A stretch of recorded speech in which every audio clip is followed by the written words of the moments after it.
Yeah, and depending, that's also interesting because our brains is also a place you can have diversity. I'm fast, but that also means sometimes I haven't gone the whole way and haven't thought it through. Where people who like have to chew it a bit, they go much further down. So even just how we think and how we like to get ideas, we want diversity there as well, because then we can also help each other. Yeah, welcome to Kodsnack, Gitte. Thank you for having me. I think it's super interesting being on podcasts.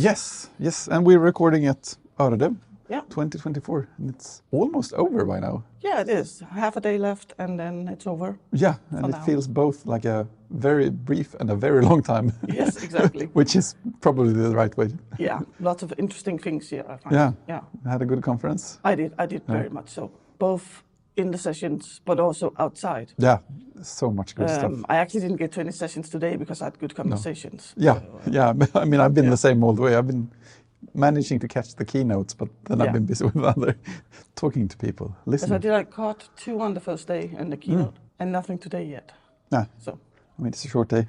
Yeah. And there will be videos, so yeah. I've heard some recommendations from people, so it's nice. And what was your presentation topic? So I was talking together with my friend Jakob Wollman about autonomous teams need great managers. Jakob did a blog post early this year, and we chatted a bit about it on LinkedIn, and then we decided to have a call. And it turned out that we had a lot of things we agreed on. So we ended up having weekly calls for a long time. Wow. And then I'm like, we need to turn this into a talk or something. And then we did it 3 months ago, the first time, and this is the second time we did it. Because we both think that management has become like a bad word almost. And we do have a lot of bad managers, but we are now forgetting some of the stuff that is in management, that we do need to have a good organization. Yeah. So part of what we're talking about is what parts of management do you take, and that it is actually a skill and that you can learn these skills. Yeah, very much so. And this talk then has focused on, if you want autonomous teams, what is the responsibility of the team, and what do you need from a manager to have good autonomous teams? Yeah. I mean, and it feels like, that's probably straight up agreeing with what you were saying as well, but it feels like good managers can kind of become invisible. Yeah. Because if they do their stuff, you don't notice. There's actually, now I forgot what the type is called. There is a type. So we talk about like 3 typical kinds of engineering managers, and 2 of them are experts. Like the first one is an expert, comes in, a good developer, becomes a manager, and often they have this like, oh, I'm here because I'm the best. Yeah. But that can set a limit to things. And the second one is the achiever, like, oh, my team is the best, and you pushes people. And both of these are making the team dependent on them. And then the third type, of course, I can't remember what's called, is kind of like the catalyst. The catalyst. Good label. So the catalyst kind of makes sure that manages the organization, sets clear expectations to people and follow up on it, but also set a frame where they can have freedom. Yeah. And it's also called the multiplier sometimes, because you multiply the effect. So instead of you actually having to make all decisions, you can multiply this, and you can multiply the amount of brain power that goes in. And as you said, the problem with these managers is that they are invisible, because the team are the one producing the things, doing the work seemingly. So sometimes what happens is actually that the 2 other kinds of managers are the ones who get promoted. Yeah. Because they are the ones that go like, oh, look at my team, look at what they did. Whereas for the other ones, for the catalyst, it's more about creating a good environment so that people can do the great things. Yeah, exactly. And you don't notice as much when a whole team is everyone is doing a bit better, but one person doing a lot better, that stands out in a different way. But I do think we see it now a little bit. So there's been a lot of firing around the world, layoffs. And a lot of them have been like coaches and managers. So a lot of the ones who were taking care of people in the team, both as in, taking care of humans, but also challenging them, helping them grow, and setting expectations. And you can see this in the Gallup report of the global workforce, where more and more people are getting disengaged.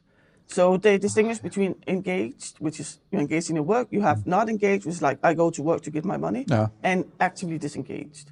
When you don't care. You don't care about what's happening. And about a third is actively looking for work. A third? Of the world workforce. That's a lot. Yeah. And so not a lot of people are engaged, and the stress level is becoming bigger and bigger. So if you look at the numbers the last 10 years, it's only gone one way. And what they can see is they can see a relation. So it's not a causation, but a correlation with how people feel about their manager. Like, do I have a manager who cares about me? Do I have a manager that's inspiring? Wow. And that's very much connected to if you're engaged or not, or about your stress levels. Yeah, absolutely. So if you remove these invisible people, so to say, what happens is that no one is there to take care of these things. And then people get more and more frustrated. So I'm kind of expecting that in a few years we're going to get like a epidemic of burnouts, industry. Wouldn't surprise me, unfortunately. Now that you say it makes a lot of sense. So, I mean, I'm thinking in multiple directions at once, it feels like. Because, I mean, one thing I'm thinking, to start somewhere, can we make those people and the work they do more visible somehow? Or do we need to tell the managers, oh, by the way, this stuff is so important, you don't notice it? But I mean, that's one of the things we're trying to do. I also did a talk recently at Agila Sverige called We Need More Managers, which I then repeated in a longer version at Devlin in Linköping. Yeah. Because what we've been looking a lot at in our industry has been very much we want leaders. Yeah. And we need a lot of the leader part. We need someone to kind of set a goal, where are we going? But often what happens with people I've worked with that are leaders is that they are afraid to become micromanagers. So they don't set expectations. And there are also some that go but you're an autonomous team, you figure it out. So the hands-off leadership. And we kind of need a mix of both. So, and a lot of the ones that get promoted are like the old-fashioned. So they need to unlearn the micromanagement part. But also we very often don't educate our managers. Yes. So things like having a salary talk, especially now with the crisis or firing people, that's a super difficult conversation. And if you don't have the tools for that, which a lot of especially first-level managers don't have, because you're good at whatever, sales, tech, whatever, and then you get promoted to working with people and working with organizations. There's handling conflicts. There is having empathy for people. While empathy is important for all people, and I believe it's very good for the engineers to have empathy because you make better products. If you can understand more about who you're making products for. It is essential for managers, but we don't take the time to do it. We just have people running super fast. And that's also something I've been thinking about, that education part for new managers, because it feels like people get promoted sometimes and it's all good, and then I wonder to myself, I wonder how much of an introduction they got to responsibilities and expectations, and are there routines in this company for this stuff? So I've been engineering manager once and I got a half an hour introduction. And I mean, some of the stuff I know very well. So I've been a coach, agile coach, leadership coach for many, many years.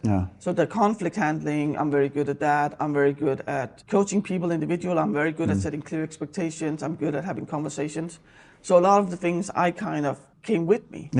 But I was talking to someone in Copenhagen when I was at Copenhagen Dev Festival. And he was telling me that the time from becoming a manager to getting your first training is on average 10 years. So I can believe it. And I think the part is also that we talk about these soft skills. Jakob and I try to call it difficult skills. And a lot of them, there's like this idea that because they're people skills like communication and stuff like that, you don't need to learn them because everyone communicates. But not everyone communicates well. And the same with, do you know how to go into a conflict? And depending on, if you come from a country where people discuss a lot, then it's probably easier for you to go in and handle these conflicts. If you come from a country where harmony is kind of the norm, it can be super hard to go into conflicts and help people with the conflicts. So, because I think we need more conflicts. We need the small conflicts because there's that tension that we also get the great ideas. But we need to be able to handle them while they're small. So we don't have a lot of passive aggressiveness and then in a year it explodes. Like taking the discussions when they rise. That makes a lot of sense. And like you said, it's the difficult skills. They are difficult, but the good thing about it is you can learn all of them. You can learn empathy. You can learn how to communicate. You can learn how to have these conversations. You can learn different things about conflict handling. You can learn things about, now we're in Sweden, the Swedish employment system and all the rules. You can learn all these things. You can also learn how to be a leader. You can learn how to set directions and things. So all of it is something that you can learn. And I think the best thing I think would be if you had some training, but then had mentoring, for instance. So a little bit like an apprenticeship almost. because some of these things are super hard to just read about, for instance. Yeah, of course. It's better if you have like a training where you can do workshops or like and try it out. But it's even better if you have someone who's been doing this for a bit that can help you grow and challenge you also and going like, hey, maybe you should try this next time. Or even when you come with ideas, you can also go in and say, hey, I've been thinking about this. Have this person that I'm struggling with in the team. Would this be a good way to do it? And if you then have someone who's more experienced, they can often tell you if this is a good idea or not. Yeah, but it would also be really great if companies could inform, okay, you're taking on this position. Yeah. Here are some types of training that might be useful for you, or maybe even we've booked a training for you. And I would guess that for many people, it's if you know there is a training, you can find it, but most of us maybe don't think of the possibility. No, and there's also time. Yeah. So of course. One of the things that's been happening the last years is we kind of cut down on things. And the reason we started talking about teams and leadership is so many things are now pushed down to the team. And while they might have the skills, it's not their core skill. And what we really want the team to do is produce awesome stuff. Yeah. But do they have time for this? Or do the managers actually have time for the amount of people that they have when they're doing other things? If I look at positions that are now on job pages, often it will be like, oh, we want a scrum master that also codes in the team. And by the way, can you be a project manager? No. But we are not lowering, companies are not lowering the amount of work they want done, the amount of products they want produced, but they're lowering the amount of people working on it. Yeah, sort of hoping that somehow you can get... It feels like there's a lot of magic in some of these things. Yeah. That's also, we had that in our talk. We're kind of like, so what does it take to make an autonomous team work? And sometimes it feels like people just use magic. They go, you're an autonomous team, ta-da! Yeah. And if you haven't worked together this way before, then you don't know how. Yeah, of course. And you don't know how to collaborate, but sometimes you know a little bit, but then you don't. And then often we're very good at collaborating with people who are just like us. Yeah, that's classic as well. And teams who are very homogeneous are not the ones with the best ideas. No. The ones with the best ideas, and actually the ones that perform the best as well, have some diversity and some inclusion where everyone is like has equal opinions. Yeah. But it does create some tension. It's much, much easier and nicer to only be with people who think the same as you do. Yeah. But that also means it takes some management of the team and helping the team and maybe facilitating the team discussions. Oh yeah, and facilitating getting a team where opinions differ a bit. Yeah. They may not... Picking the people, having conversations with putting out job ads, having job interviews, things like that. Or in an organization saying, okay, we have this group of people who are very good in teams. We use them to create teams. We have some other ones who don't thrive in teams. So maybe we use these for some of the tasks that you can do more on your own. Yeah. But it's getting harder and harder to find these things that you can do on your own. Yeah. So when I started in the industry and started talking about Agile, we talked so much about web pages. But it was like simple web pages, so HTML. And now, no matter what you do, it's more complex. Yeah. Very often you need to know how to run it yourself. You need to know how to put it up in the cloud. If your company doesn't have someone who does that. So there's a lot of things that you need to know. And the more you need to know, the harder it becomes to do it on your own. Yeah. And the worse the results get often. At least I feel like that for me, because I'm one of those people who my natural inclination is to sit on my own and do something. Yeah. And that's extremely comfortable. Yeah. But I get so much out of being, pushing myself out of that bubble. The more often I do it, the more I get out of it. But it's also kind of tiring, so it's easy to fall back to. Yeah, but I mean, some of the talks I do and some of the workshops I have. So, like, I have a courage workshop. I talk about psychological safety. I talk about stress and depression. Yeah. And I often talk about that you need to get out of your comfort zone. Yeah. But if you stay there, if you go out, and I call it the learning zone, you can also call it the growth zone. Mm-hmm. If you stay there too long, you're going to go out in the danger zone because your body and your brain cannot take this. So you have to kind of pull back in and go into your comfort zone for a bit. Yeah, recharge a little. Yeah, and it's like running. Yeah. When you do running, you need nutrition. That can be like books that you read. You need to train things. Like I'm talking with Kurt, you can train small things. But you do need the rest as well. Yeah. I mean, I might be able to run 1,000 kilometers in a year, but I won't be able to do that if I try to do them all at once. No, exactly. And recently I saw a talk about flow, about getting in a flow where you're kind of in this place where you almost forget time because everything's just fine. And I never thought about that you actually need to recover from flow as well, because it's super intense. Yeah. So we do need these kind of rest, and we do need to go back to the comfort zone. But if we stay there, it becomes smaller and smaller. Yeah. And also I say, if we're all the same, it becomes a spork. It's a spoon, it's a fork, it's a knife. It's not very good at any of it. We want full set of cutlery so that we can make all the things that we want. Yeah. Use the right piece of cutlery for the right thing. So just a small side thought that I got there when you talked about, having a healthy degree of conflict and disagreeing and not being too much the same. Is that, in a way, an argument in favor of moving people between teams a bit more often?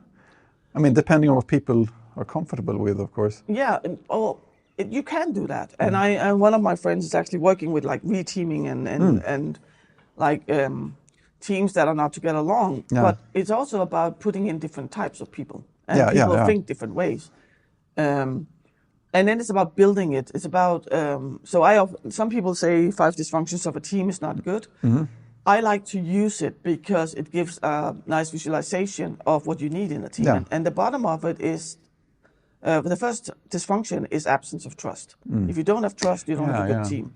Once you have that, the next one is actually no conflicts. So if there are no conflicts, you probably don't have a good team.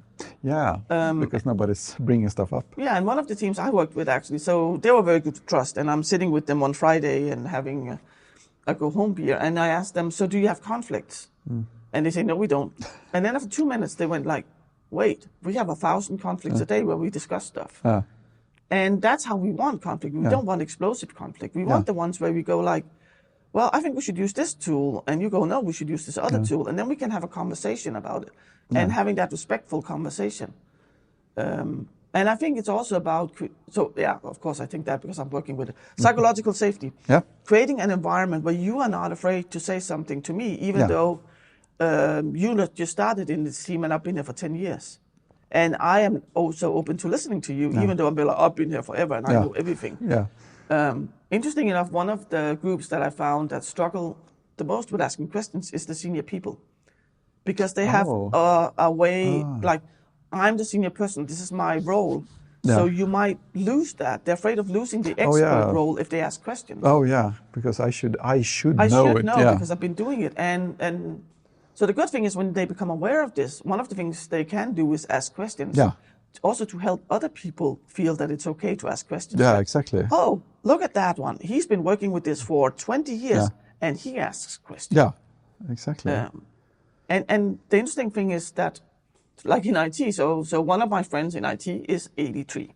Ooh, wow. And he's been coding longer than, I've lived. I'm 52. Yeah. And he still needs to ask about things, and he forgets things, and he tries out things, and he's not afraid to ask. Yeah. I think also as you get older, there comes a point where you're kind of like, I'm going to ask anyway. Yeah. And I think when you're 83, you're just going to go like, what do I care what they think? Yeah. But when you, the more you know, the more you figure out that you don't know. Yeah. And being aware of that and then asking the questions, I think is super important. Yeah. Both for themselves, but also for the whole team. Yeah. Realizing that asking questions is okay. Yeah. Challenging people is okay. Yeah. I mean, I feel like I only realize that more and more, that asking questions in this context and many others, it's almost kind of a superpower, because we figured out something that we wouldn't have done otherwise if no one asked the question, and we just worked on assumptions, or we got an unexpected answer to the question. Yeah. Everyone thought it would be a no, but someone asked and it's a yes. It's incredible. So I know someone who worked on a team where there were only guys. They were working on this app for tracking women's period. Mm-hmm. And they made it like 28 days. Mm-hmm. And then every 28 days, because like that's how long it takes before you get the next period. Yeah, sure. And there were no women on the team, so no one who could actually tell them that. Yes, on average, just 28 days. And there are some women who are like clockwise, you can almost set your clock. Sure. But there's a lot of women where, it might be 6 weeks, or it might be earlier, or if you don't eat enough, like if you have anorexia, you lose your period. Yeah. If you are expecting a baby, you won't have a period. Yeah, of course. So there's so many things around that. And if you don't have any access to any customers or users, and you don't have anyone who challenges this, and we see it all the time. We see things that are not meant for black skin, for instance. Like the early photographers of photographies were not meant for black skin. So if you take a picture of them, it comes almost pitch black. There are like bulletproof vests are not made for women. So there are women in SWAT teams who have their breasts removed to be protected. Safety belts for a very long time were only tested on a male prototype, so 180 centimeters, which means, like, for instance, Asia, on average, men are shorter. So it was not tested for them, it was not tested for kids, it was not tested for... and that's actually one of the things I really like about Volvo is they made all their research material available so that people could start using that, the other companies. Because it's super important. Of course. And people are not doing this of ill will. No. It's just because we don't take it into consideration, and we can't. We have so many blind spots. And I grew up in Denmark, and I'm now living in Sweden. So there's a lot of things that I don't consider. Like once I was talking to this black woman from the US, and she said something about being the only black woman at a conference. And I asked her, is it harder to be a black woman than a white? Because in my head, racism was something we handled in the late 60s. Yeah, we did that. Yeah, we did that. We're over that. And I didn't realize how bad it was and how built into the system it is. And I have the same like with people going like harassment at conferences. Why do we need a code of conduct? Is it that bad a conference? And I'm like, I will bet every single conference you've been at, there's been something. I don't know a single woman who's not been harassed, for instance, or people of color, or people, trans people, gay people. But you don't see that if you're not one of them, and if they don't feel safe enough to tell you. And often when it comes to these things, you don't tell it to everyone. You don't go all the time and say, "Hey, someone grabbed my butt." Exactly. You tell it to the people you trust. So diversity helps us with these things. But we also need to embrace it. Because sometimes when we have diversity, what we do is we take people in and we expect them to be all the same anyway. They have different ideas, but they should all behave the same. Or different temper, like I've had with some South Americans who came to Sweden to work and were told they were way too passionate and engaged. And if you look at like a Swede and someone from Argentina, yes, there's a different temperament. And that's good because then we get both things. Of course. And if you don't allow that, if you kind of dampen it down, then you get less diversity. Then you just get people who are trying to fit in like you. I have a close friend who works with a lot of Italians in their company. There are frustrations or amused observations about each other sometimes, but I think there must be a lot that they get out of it as well. But I remember I worked with a German company once, and then they had a Romanian department, and I go down there, and I speak a bunch of languages, but Romanian's not one of them, and because it's so different than anything else, I didn't understand. So I come into this office, and I feel like people are yelling at each other. I'm like, this must be a horrible place to work. And then because I come, they start speaking English, and that's just how they talk to each other. They were just super passionate about things. And like, oh, that's super interesting. Because if you come into a company in Denmark or Sweden where people were yelling at each other like that, you'd be like, whoa. This isn't good. This is really, really bad. They need to figure this out. So that's super interesting also that we are so different, but we don't think about it. And I mean, just the way, even past the tone, the way people speak to each other in a team where they know each other can be so different. I remember my mom worked as a teacher, and she realized that at some point when that they were speaking to each other in the team in the break room, and apparently they had a lot of really mean comments to each other all the time. And she was like, if someone else came in, they would thought we were like mobbing each other or something, harassing each other because we sound so mean. I tried that once. So I was working at Spotify. I came in as an agile coach because the agile coach who was there, one of them got pregnant and went on mama leave. So I come in there, and one of my friends is like, "Ooh, Spotify, can I come and visit?" And he came to visit. And we go home the first day, and he's like, "So what are you doing about the conflict you have with your product lead, tribe lead?" I'm like, "I don't have a conflict. So I go the next day and I ask the product lead for a meeting. We go into a meeting room and I'm like, do we have a conflict? Is there something I missed? It's like, no. And then we realized that the way we were kind of teasing each other could sound like we had a conflict. And him being the product tribe lead and me being a consultant, and often consultants like the expert. Yeah. That's actually setting a really, really bad example of speaking to each other that way. Because even though we say, hey, this is just fun, some people might get hurt from it. Yeah. And it doesn't show respect and it's not good role modeling. Yeah. Yeah. Yeah, that's also really hard. Like our way of talking, what does it look like to the three people over there? And I wasn't aware of how much we did this because it just became this thing. Yeah. Like I have with a lot of Swedish friends, like they go like, oh, Danish people speak with a potato in their mouth. And I'm like, yeah, but at least we're not with like the chef and go hoopty.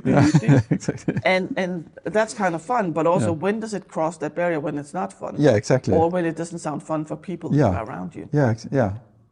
That's really difficult. I try to think about that when I post in our like internal Slack and stuff as well, because it's easy to post some comment or make a reaction and I know exactly what I mean, but do they know that? And when we're just writing, we lose 70%. That's the body language. Yeah, it's such a difference. Or the tone. Yeah, means so much. Yeah.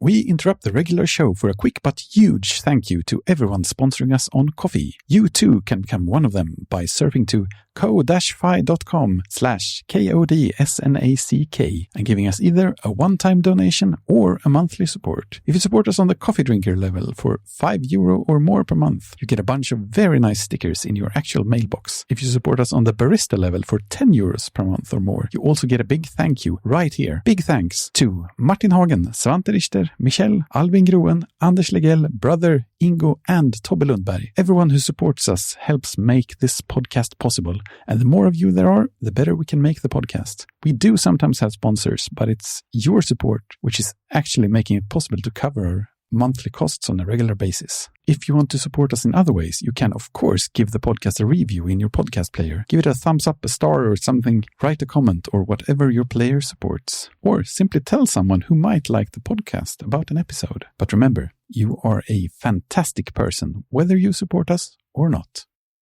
Yeah, I mean, going back to managers, I guess that's also a challenge for good managers. I mean, even more so these days when we work more remote more often than we used to, and then we're stuck with text and perhaps video. Yeah, and I think the funny thing is it requires that we actually talk to each other more. Yeah, because we need to talk about like how do we make decisions? Yeah, is it okay to disturb each other? Yes. So a lot of companies I've been in, there's like headphones on means I don't want to be disturbed. I had a team I was working with at Spotify, and it was like headphones on means I'm listening to my own music. So it wasn't about being disturbed or not. So okay. We were looking to like creating signals, so you could signal if it was okay to disturb or not. Yeah. But you need to have these conversations, and especially when you are remotely, because if we're in the same room, I can go over and I can see, okay, he's in the middle of something, I'm not coming. But I can't see that if we are sitting in different places. Yeah. And as soon as I write to you, if you haven't put it on Do Not Disturb, you hear a sound from Slack, for instance. Yeah. And then I already disturbed you. Yeah. So how do we do these things? And how do we build the safety? Yeah. The interesting part is that we build the safety exactly the same way as we do when people are in person. Yeah. So one of my friends Mark Phillip, looked into remote psychological safety. And it's very much about getting to know each other, have fikas, for instance, online, and setting aside time for getting to know each other. Yeah. Because that's part of the first step in creating psychological safety. Yeah. Yeah, and I think that's also part of the reason I enjoy switching around a little bit between teams at work, or not switching around, maybe getting more like doing stuff cross teams. Yeah. Because then you get those natural chances to talk a bit more to some other people, and they're doing that kind of stuff. And he means that when he says that, and things like that. You start to hearing the tone of the person in your head when you read their text. Yeah, and I think the thing about being in a office, for instance, is a lot of us drink coffee. You stand by the coffee machines, and most of them are not fast. But then you start discussing things. Yeah. And many years ago, it was called the Xerox effects, because you would go to the copy machine and you're online. Yeah. And then I'd be like, on my team, we're doing this, and it's just annoying. You go like, we had that problem last week and we solved it this way. Oh, yeah. So we help each other, or we go like, ooh, we need to know more about that because we are working in the same area. Yeah. And that whole serendipity disappears when we are online. Is there a way to pick that back up in a decent way online? I know some companies have like virtual rooms where they will like move their avatar into a room, for instance, and that means they can hear what's being said in that room. So you do that, and then you have a coffee room, you move in there. Yeah. It's harder, but you can do it. Yeah. But the problem is also with the whole organization, like how many do you want in the same room? And all of a sudden, because if you're in a physical room and you have 10 people, they can kind of adjust talking to each other. Yeah. But you have 10 people talking to each other in a virtual room, they might talk over each other. Yeah. And even though there's some applications that can handle that, it's not all of them. So it becomes more difficult, and you tend to, before you talk to someone, there has to be like a cause for that. Because I don't just go to some random person from my company and say, oh, look, I have a problem. Or you do that when you're in the line. Yeah. Like Slack has this extra thing you can put on, so you can get a random person that you drink fika with or have coffee with. So you sign up for this, and then it kind of randomizes, and then you get a name, and that's the person you now have coffee with. Yeah. And I think that's a good idea of getting to know more people. Yeah. I think it's really good as well, having something that makes you switch around who you talk to a bit without becoming a whole big thing, so to speak. But I'm very much an in-office person. Yeah, I mean, I've started to realize that I kind of enjoy being in the office, especially when I get to choose. I love being in the office. I love having people around me, and I think better when I talk to people. Okay. Yeah, I like combining, I guess. Sometimes of thinking I do best if I like to go into a smaller room and be alone. But like I said before as well, so many good things come out of those discussions with someone else as well. So. Yeah, and that's also interesting because our brains is also a place you can have diversity. Yeah. And some people, like, they only get ideas, they need to kind of chew it a bit, and then they get the idea. So I often say, like, I'm fast. Yeah. But that also means sometimes I haven't gone the whole way and haven't thought it through. Where people who like have to chew it a bit, they go much further down. Yeah. So if we can collaborate, then we have much better ideas, because then we can ping pong. And the ones that I come with that's fast, which is lacking something, you'll see that. And then I'll see something like, if you're stuck, I can help you get started. So even just how we think and how we like to get ideas, we want diversity there as well, because then we can also help each other. Yeah. I mean, and that's also something to like be aware of and think about, because I know I had a person I was working with who was, I realized eventually that they were really a person who thought by talking. Yeah. And my mindset is more of, thinking first and then saying something. So when they spoke, I assumed that was sort of the finished thing, and said, "Oh no, that was a starting point." Then I could get kind of frustrated. But of course, the first thing, okay, that's what we're doing. Yeah. And then we talked for 5 more minutes, and now we're doing something completely different. What's going on here? Can't you just make up your mind? So no. I thought it was super interesting when I found out that this is what I do, because some people go like, "What did you just say?" And I'm like, and then I have to think about what I just said, and I realized I just came up with something new, or put something together in a different way that I didn't, or I pulled something out of my head that I didn't know existed in there. Yeah. So that's how it comes out when I talk. Yeah. And I mean, things always come out different when you make the words. Yeah. I mean, it's the same for me with writing stuff down. It gives me different things, but it's sort of the same, getting it out of my head somehow changes it. And if you write by hand, you also use different parts of your brain. Yeah. I mean, I definitely noticed the difference. Yeah. I often like to get things done just as quickly as possible, but grabbing a pen and writing. The power of the pen. Yeah. There's a scientific article called that. Yeah. I recently bought a little attachable keyboard for my phone as well. Yeah. And that's also like picking up something different to write with. Yeah. It's different feeling. It's slower. It's kind of annoying in many ways, but it has a feel of its own, and it also affects my thoughts. Yeah, and it's tactical all of a sudden. Instead of being like invisible just in our brain. Yeah, and you don't get the iPhone's annoying autocorrections in the same way, which is fantastic. I make spelling mistakes with the small keys, of course, but that's a different thing. Sometimes autocorrection is just terrible. I get so frustrated. I have dreams where I try to type stuff and it goes wrong all the time. That's how much I dislike it. So I'm a fan of different ways of writing. Going back to the very start. So the whole thing about the talk, it started with a blog post. Yeah.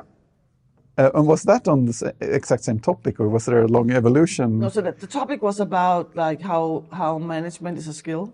And that's how Jakob and I got to talk to each other. So he's been a manager for a while.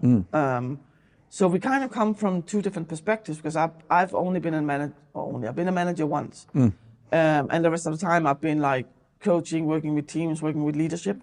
So we kind of come from it from two different perspectives and two different ways of thinking about it.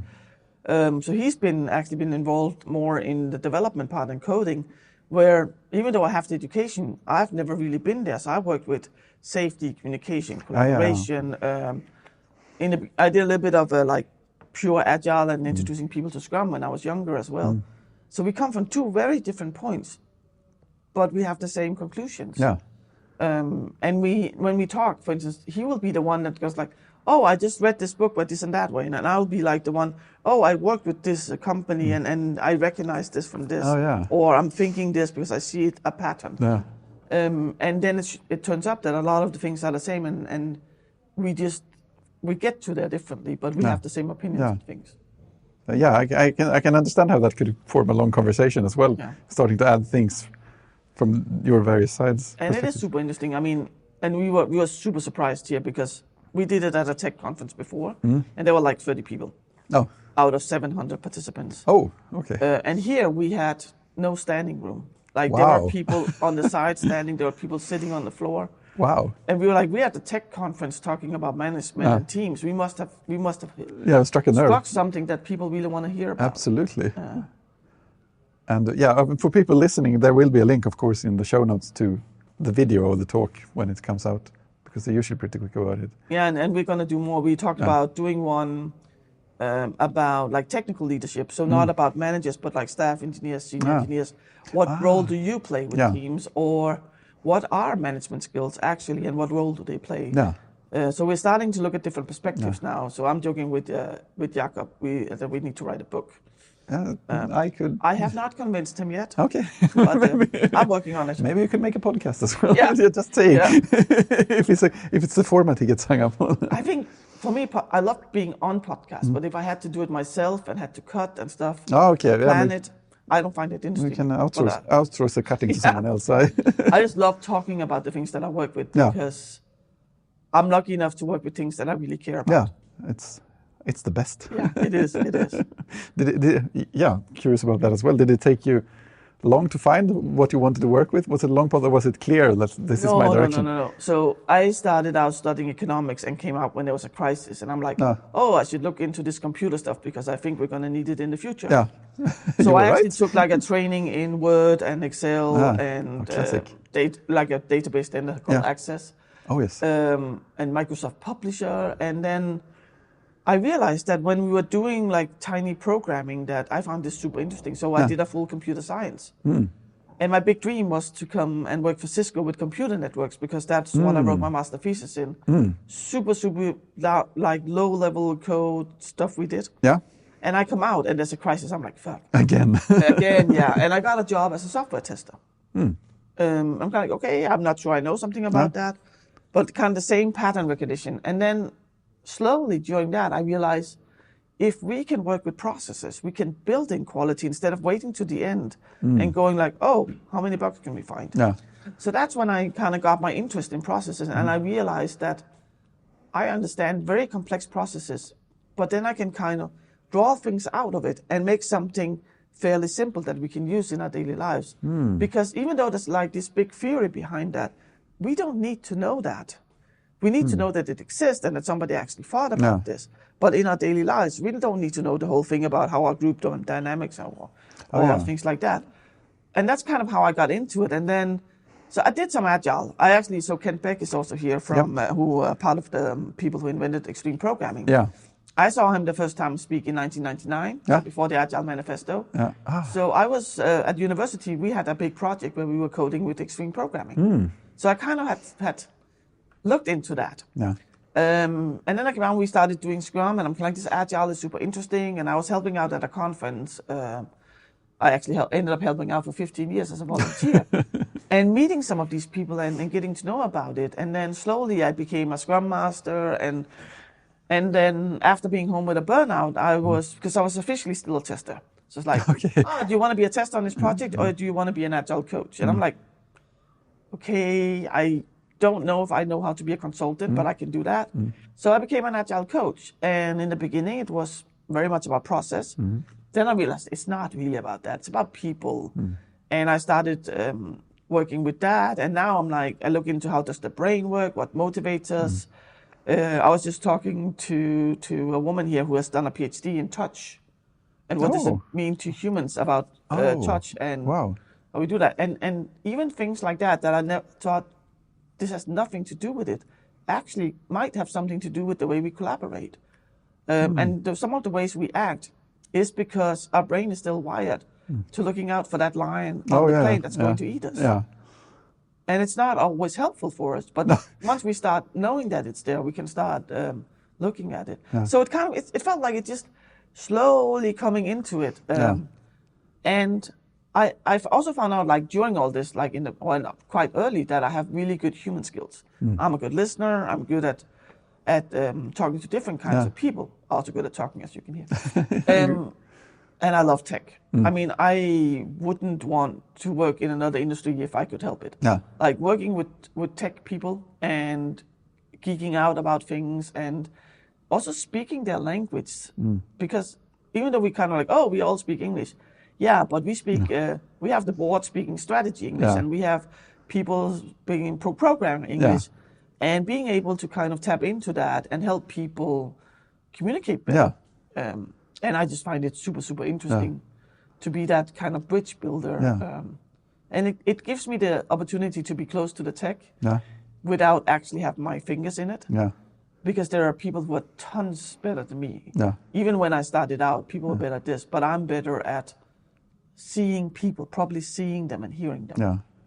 So it just became this way. But when I look back at when I had a decision, it kind of led to this naturally. And I chose the one that felt best for me.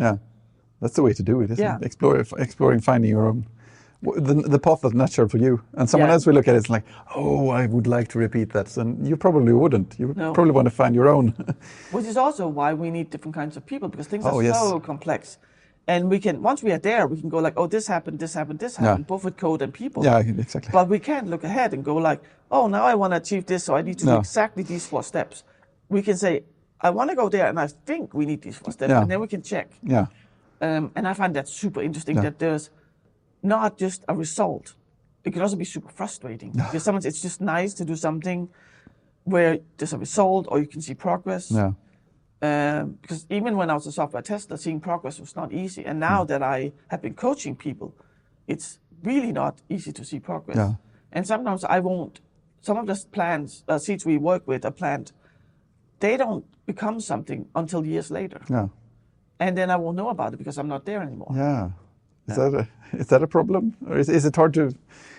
It can be frustrating sometimes, kind of like going, did I even make a difference?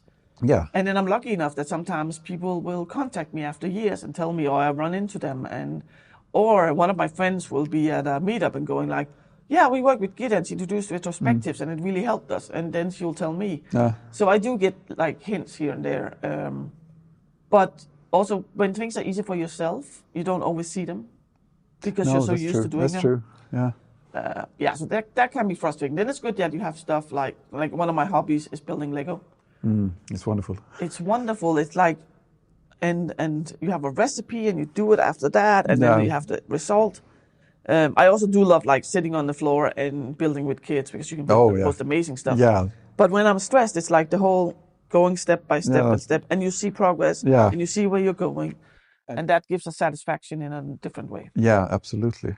And I've learned to appreciate how good the instructions are. Oh yeah. Imagine if everyone could care and wrote instructions this good. What a world it would be. But I recently bought a set that I got in the 80s and then lost. Oh. And the instructions were not as good then. Oh, interesting. Which I forgot all about. Yeah, me too, clearly. Yeah, so I had a Rolls-Royce Ghost Rider in Lego. So I bought it online. And first of all, the bricks are different. They're a little bit harder and less flexible. They still fit with the new bricks. Yeah. And then the description, it's like they miss 5 steps and then you have to do all of them at once. Oh. So that's also interesting, really how interesting. They're doing it now and how some of the things they've been doing over the years, like putting black bricks inside or putting red bricks on one side and green on the other side. So when you're building it, you can see where you need to put it. And then afterwards, that's going to be hidden. Yeah. So there's a lot of things, even in just making a simple instruction, there's also innovation. Yeah. Yeah, and there's a group of people inside of Lego who have a really interesting story to tell about the evolution of their instructions. There is so much interesting stories at Lego. I bet. I worked there for 11 months, which was amazing. Huh?